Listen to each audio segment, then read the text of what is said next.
Teachers of Reddit, what are your the parent is just as bad as the student's stories? Hello and welcome to Robots Reading Reddit.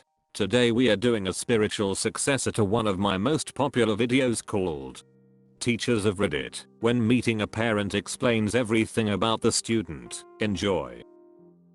Elementary teacher here. We had a student who wouldn't stop stealing things out of other kids' backpacks. We had caught him on camera and would call the parents and they would just say, "No, that is his insert stolen item. We just bought it for him." Then, we get him on a positive behavior plan and create intentional lessons about empathy to others, setting goals to get what you want, the difference between wants/needs, etc. Eventually, he gets enough positive days in a row that he gets released from the behavior plan and receives a free bike as his incentive for good behavior. They were donated to the school by a local bike shop. The next day he tells me his uncle stole it and pawned it. He went right back to his old behaviors, and it was heartbreaking. I had a student last year who was new to the school. Really nice, friendly, shy and hilariously absent-minded. He would come to school at least 2 days a week with either his shirt on backwards, inside out, or both. So I wanted to talk to his parents about how his absent-mindedness was affecting his learning. Mom shows up at 5. Dad shows up 1 hour late. We have a good chat and they get up to go. As I'm walking them out I said, "I will show you the shortest way to the parking lot." The dad replies with, "I didn't park in the parking lot." So I said, "You can go the same point way to the street." He said I couldn't find the parking entrance, so I just drove around and parked on an asphalt play area. Sure enough, I walk by and his car is next to the playground. So it all came together after that. Teaching adjacent. I used to be an educational facilitator at a science center. During the school year I would be the liaison for school trips. During the summer, I would run the summer camps. Parents used to like to plunk their kids in science camp because it is educational. We had a pile of hands-on programming. I have to say, it was pretty fun. Fun unless your kid aggressively hates science and you are forcing them to be there. Enter Jason. Jason was a shit on day 1. We welcomed them to camp with making liquid nitrogen ice cream. Jason didn't give a shit. He refused to eat stupid nerd ice cream. Through the day his attitude got worse. He refused to participate, called the other kids nerds and losers. He was an all-around pain in the ass. At pickup, I pulled his mother aside and said, "I don't think Jason really wants to be here. We can arrange for a refund or see if we can transfer him to another program he will find more to his liking."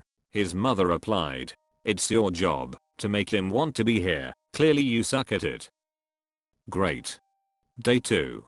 Jason shows up with an even bigger chip on his shoulder. The day's activity was engineering. Fort building. Every kid loves a good fort. Except Jason. Jason picked up one of the plastic tubes and cracked a kid across the back of the leg with it. As I run over to tend to his victim, Jason cracks me across the side of the head with the tube with all his might, breaking my glasses and giving me a decent bruise across the side of the face. It takes 2 of us to disarm Jason and separate him from the group. We pull him into the admin office and call his parents to come now. He is no longer welcome. His mother shows up a good 3 hours later, absolutely livid. Not about Jason's behavior. Not in the least. There was no apology or understanding. Instead, as we ejected her son from camp, she turned to us and said, "I hope you all get cancer." Holy robot Jesus woman. What's wrong with you? Tend to your kid. He's obviously in need of some attention and help. She went beyond being a Karen. She's like Karen's horrible older sister. Call Tina. If you get that reference, well played. This one's sad. I was a camp counselor, and I had a girl in my cabin with issues. She was attention seeking, kind of a mean girl, and generally wasn't liked by a lot of the camp. I honestly didn't give her a lot of one-on-one attention, which is something I deeply regret in retrospect. I only understood the issue because I was bus staff. This was a sleepover camp. Her session was 2 weeks and her parents had elected for her to take the bus back, and they'd pick her up.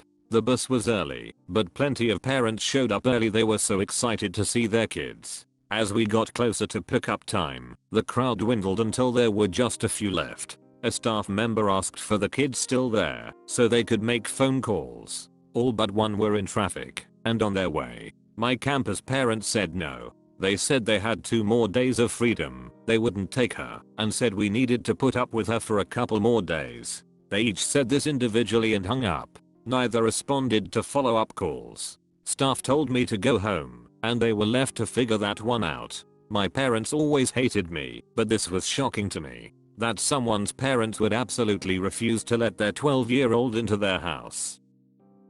I once had a student who thought I should drop whatever I was doing and help him immediately anytime he asked a question. One time, I was working with another student and this kid yells across the room that he needed help. I told him I would help him when I was done and to please raise his hand next time. Apparently, this set the kid off because he went on a loud tirade about how I was racist for not helping him. Never mind the fact that the student I was helping, who he wanted me to abandon, was the same color as him. I ended up kicking him out of class after he went on and on about it for a while, which he said only confirmed my racism. Everyone else in the room just kind of stared at him as he left. He got suspended from my class for a couple days, which meant I needed to inform his family. I never actually spoke to his mother because his aunt was listed as a contact about any incidents. Turns out he and his mother were living with the aunt at the time. But the aunt explained to me that he had learned this behavior from his mother, who demonstrated this behavior anytime she felt she was wronged. The aunt said she was trying to fix her nephew's attitude and promised me that it didn't matter if her sister thought it was fine to teach her son to act that way because it wasn't going to happen again while they lived in her house. And you know, she was successful. The kid never pulled that crap again, at least not in my classroom. A bit different because this is a positive story. I'm not a teacher, but I was a TA for a freshman chemistry class last year, so college kids, but ones that were in high school like 3 or 4 months previously. One kid in my section was amazing, scary smart, always got great marks on assignments, asked fantastically phrased questions that the professor loved to answer, was a joy to be around during the lab section. Because he was so easy to be friendly with, he clearly loved and excelled at the work, and enjoyed being in the environment, which definitely extended to the rest of his lab group. They were consistently the most talkative but also got the highest marks on assignments. About halfway through the semester we introduce a concept that he struggled with a bit, so he came to a few tutoring sessions, and he was a joy to help one-on-one. Our third tutoring session was in the campus Starbucks and went late, so he had to get his dad to pick him up because his ride to campus that day had already left. His dad came a bit early, so he ordered a drink and sat down with us for a bit, and I immediately understood where this kid got everything from. His dad was wicked smart, asked relevant questions in a way that made me think about the material in serious depth same way that his son did, cracked a couple of dad jokes that made me laugh, and was beyond easy to talk to the point where we had stayed an extra 30 minutes beyond what we were supposed to, swapping between going over the material and cutting up. Just a joy to be around from day one until the day of the final. And the apple clearly didn't fall far from the tree. I had a student many years ago, call him Martin. He was a sweetheart in the classroom, never answered back, did as he was told, engaged and interesting. But, outside of class, he wasn't allowed to be around other students, escorted class to class, because he would start a fight every time, and I mean that. I could not wrap my head around it until parents' evening. His dad was a hulk of a man, mother was sadly deceased. He was clearly abusive. He kept his hand on the back of Martin's neck, leading him around like that. Martin looked like he was going to his own execution. Was told later that authorities were involved, but Martin lashes out all the time because it was the only time he felt he had some control. Would never talk back to an adult because he was just shit scared of us all. He didn't make it the year before he disappeared, but I still think about him. When I was still a student teacher, I was asked by my cooperating teacher to sit in on parent-teacher interviews. The first parent scheduled for that night was the parent of a student who was completely tuned out in my class, usually always sleeping, never does any work, never did well on tests or assignments, the usual suspects. The student was also often caught on his phone in class watching streams on Twitch with the volume on and complaining when his phone would get confiscated. My cooperating teacher tells this parent all of our concerns in the nicest and most polite way possible, going as far as beginning to suggest homework management solutions, study tips, and even formulate a plan of action for the student so that his grades could improve come next term. Now, if I asked you to go and look up the definition of disconnected in the dictionary, you would find a picture of this woman. Everything my cooperating teacher said, all her concerns, her suggestions, her plans of action for this student, went in one ear and straight out the other.